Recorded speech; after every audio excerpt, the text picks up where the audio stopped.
Hello, good evening guys, কেমন আছো? Welcome to my channel স্বাদে আস্বাদে বাঙালি। এত সেজেগুজে আজকে কোথায় চলেছি? এত সেজেগুজে চলেছি পুরুলিয়ার উদ্দেশ্যে। অনেক দিনের ওয়েটেড একটা ট্রিপ ছিল, অনেক দিন ধরে ভেবেছিলাম আমরা ঘুরতে যাব, বাট অ্যাট লাস্ট আমাদের যাওয়া হচ্ছে। তো ঘরে তালা চাবি লাগিয়ে আমরা বেরিয়ে পড়ছি এখন। দেখো আমাদের লিফট এসে গেছে, এদিকে গাড়িও এসে গেছে। আমরা তালা চাবি লাগিয়ে নিচ্ছি বিকজ সেফটিটা প্রচণ্ড ইম্পর্টেন্ট। সো 1 ঘন্টা জার্নি করে আমরা লাস্টলি এসে পৌঁছে গেছি হাওড়াতে। এখানে আমরা ট্রেনের জন্য অপেক্ষা করছি। আমাদের 12টায় ট্রেন ছিল, সো আমরা এসে পৌঁছে গেছিলাম 11:30টাতে। আর এখানে 1 ঘন্টা আগে এসে পৌঁছে বসেছিলাম। জাস্ট বোরই হচ্ছিলাম অনেকক্ষণ ধরে বসে বসে।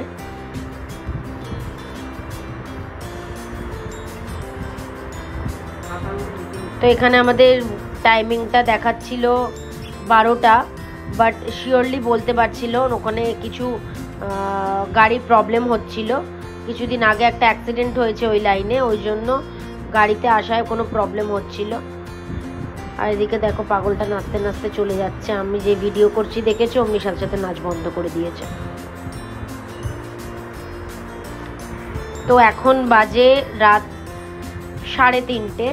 আমাদের ট্রেন প্রায় 3.5-4 ঘন্টা লেট। এখনও আমাদের ট্রেন আসেনি। আমি বসে আছি, তো ভাবছিলাম প্যাকিং করে বাড়ি চলে যাব কি না।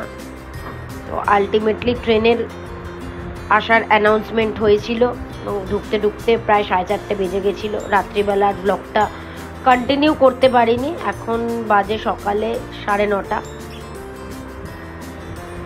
তো আমরা প্রায় আদ্রা স্টেশনের কাছে এসে পৌঁছে গেছি। রাত্রিবেলা আমাদের অ্যানাউন্সমেন্ট হয়েছিল গাড়ি আদ্রা অবধি নামাবে, পুরুলিয়া অবধি যাবে না।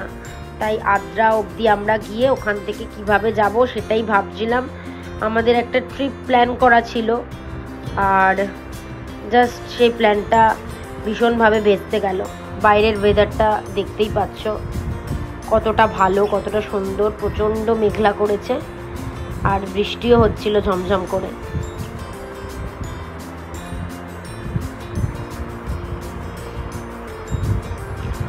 তো আলটিমেটলি এসে পৌঁছে গেছি আদ্রা স্টেশনে।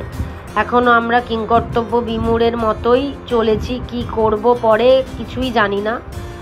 স্টেশন থেকে বেরিয়ে কি করব, কোথায় যাব কিছু ডিসিশন না পেয়ে লাস্টলি অটো ধরে ঠিক করেছিলাম বড়ন্তির উদ্দেশ্যে যাব। তো এই টোটোটা আমরা পেয়ে গেছিলাম, বড়ন্তির হোটেল অবধি নিয়ে যাবে বলেছিল। আর এই অটো ভাইয়ের নাম হচ্ছে আকাশ, আর ওর ফোন নাম্বারটা আমি স্ক্রিনে দিয়ে দিলাম। কেউ যদি যেতে চাও ওনার সাথে কন্ট্যাক্ট করতে পারো। অটো করে আমাদের বড়ন্তি পৌঁছতে লেগেছিল 350 রুপিস।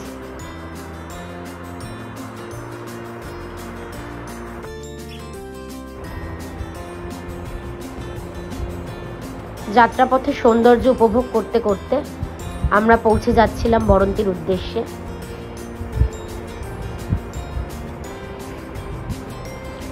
অবশেষে আমরা এসে পৌঁছে গেছি বড়ন্তি।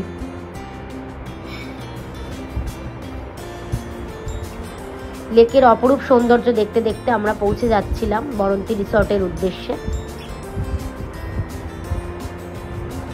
অবশেষে আমরা এসে পৌঁছে গেছি বড়ন্তি ভিলেজ রিসর্টে। কথায় আছে না, সবুরের ফল মিষ্টি হয়। আমাদের ক্ষেত্রে অনেকটা একই ব্যাপার ঘটেছে।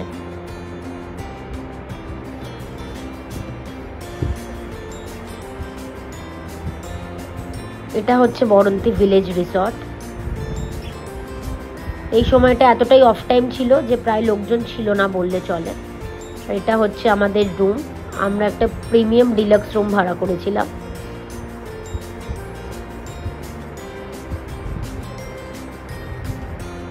এদের অ্যাকোমোডেশন এবং হসপিটালিটি ভীষণ ভালো। যাই হোক, ভিডিওর পরবর্তীটা দেখতে থাকুন পরের ব্লগে।